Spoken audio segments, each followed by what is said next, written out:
Hello. And a bit of a different story, a short one for you. Hopefully, it should be short. Leon's skin tag removal service story of something. Something that I found funny, just some little event years ago now. Incredibly, how the time goes by. Hanging out with a couple of my old beer drinking buddy friends that I worked with also.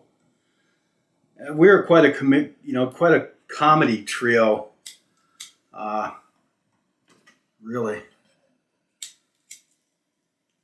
Leon Skin Tag Removal Service. And Leon, if you're watching this, and I hope you're not offended, I don't think you would be. You know it's meant good humor, and I miss you, buddy. I miss those years that I'm talking about here. I really, really do. I look back at those times we all had together fondly, very much so. And so Leon, a friend of mine, I met him, and this has to do with myself. Let me put it in order. Leon, Gary, and myself. And I met Leon and Gary working in the local metal fabrication shop. These two guys were just out of the regular army. They were in their like mid 20s. I think at this point they were probably about 28, 29. And I was also not long out of this active duty service at that point. And we all wound up, I was going to college, finishing up my college at that point.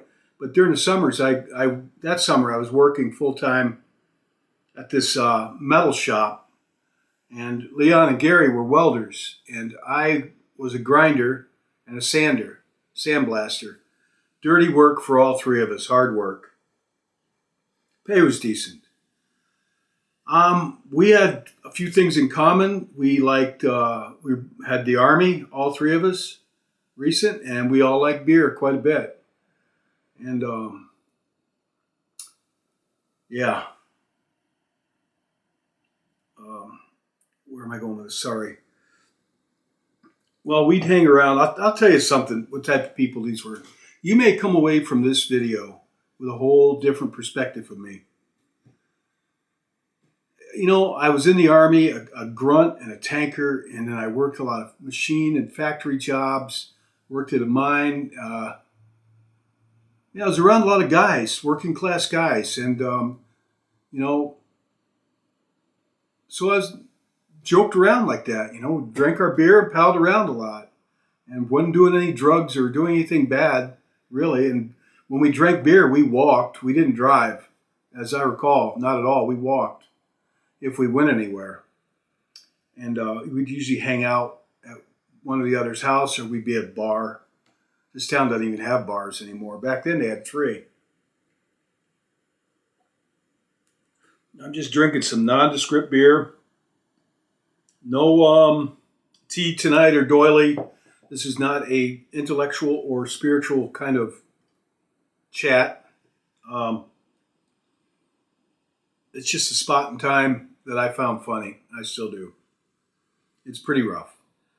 So, all right, just to prime you for what I'm talking about.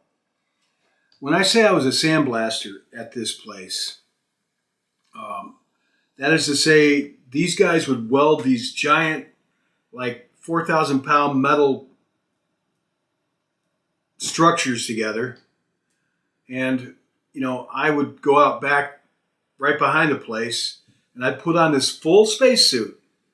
A full spacesuit with a helmet, visor, and there was an oxygen air tank, a hose going in the back of the helmet to pump fresh air in.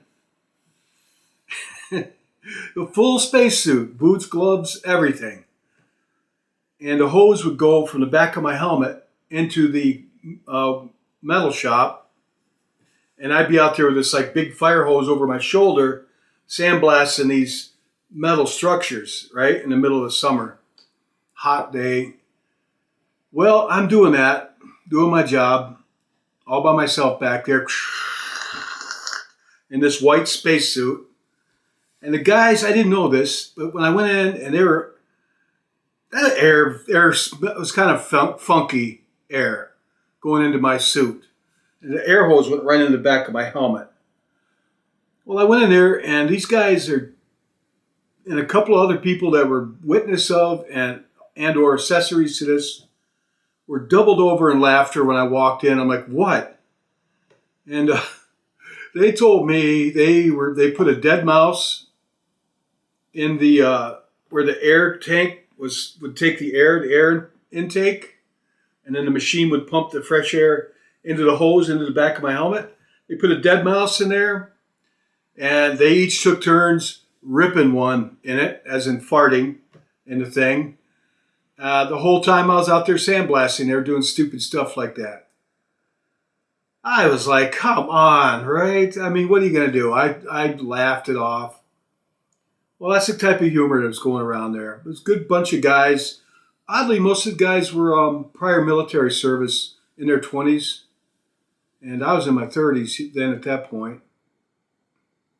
And so Leon and Gary and me. Leon, I'm 6 foot tall. He's about 6 foot, 6'1". We always debated that, who was taller.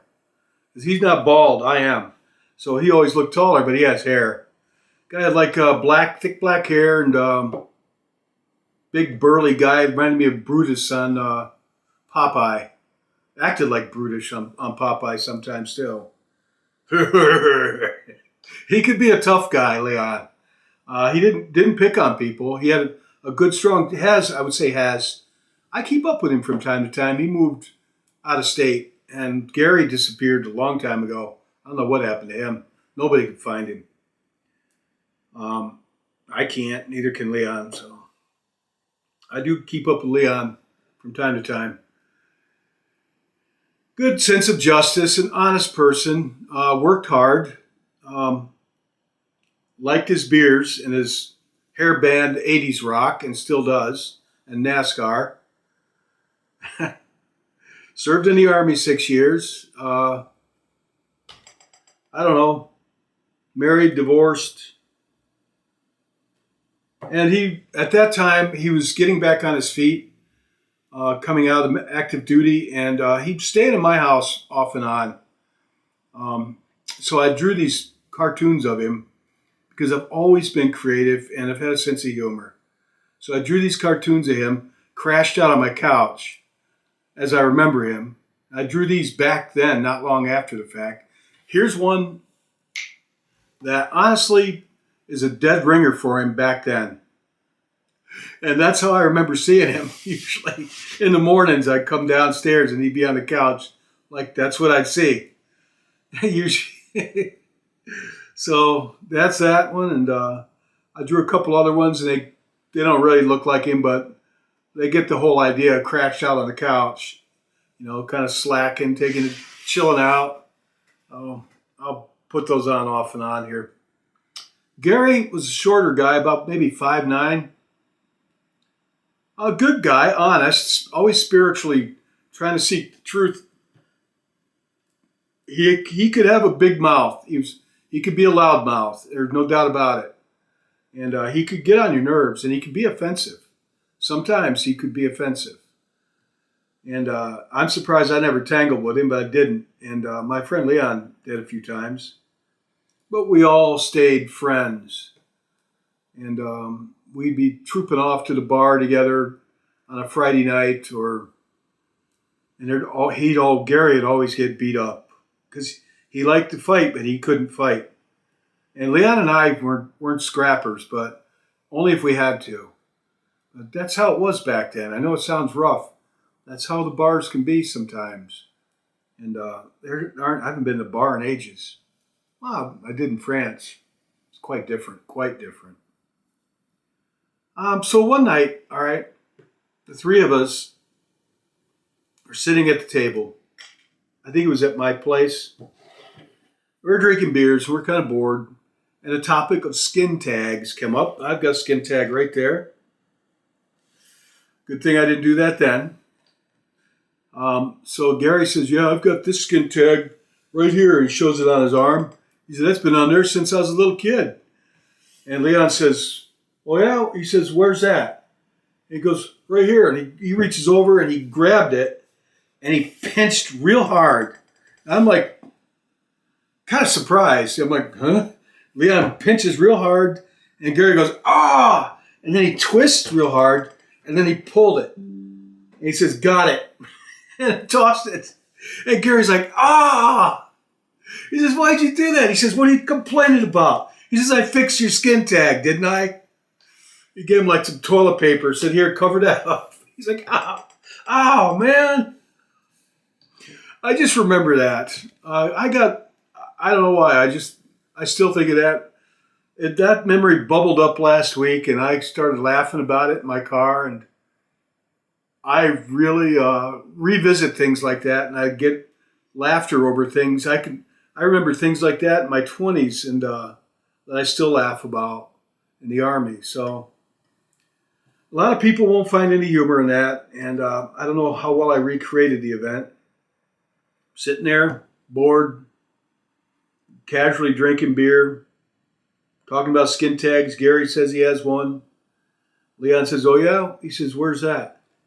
And he shows him, and he just reaches out and pinched it real hard. I'm like, I didn't say anything. I'm just kind of watching. But the look on my face was pretty funny. Pinched it real hard, twist, and Gary's yelling out, squawking at this point.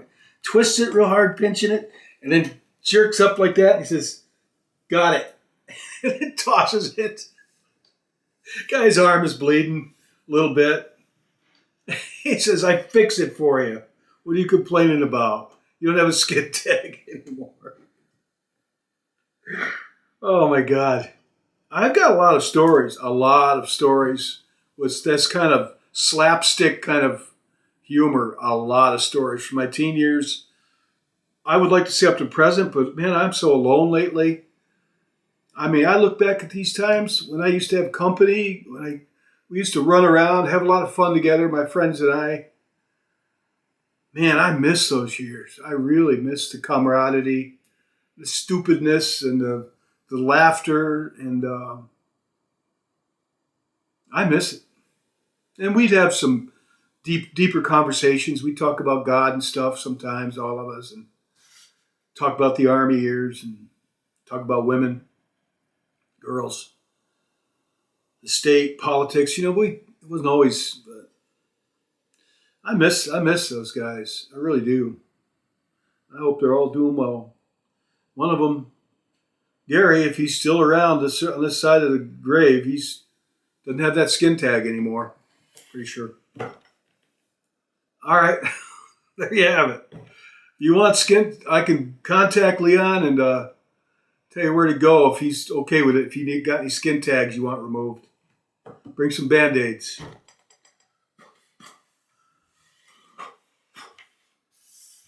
I'm good with mine.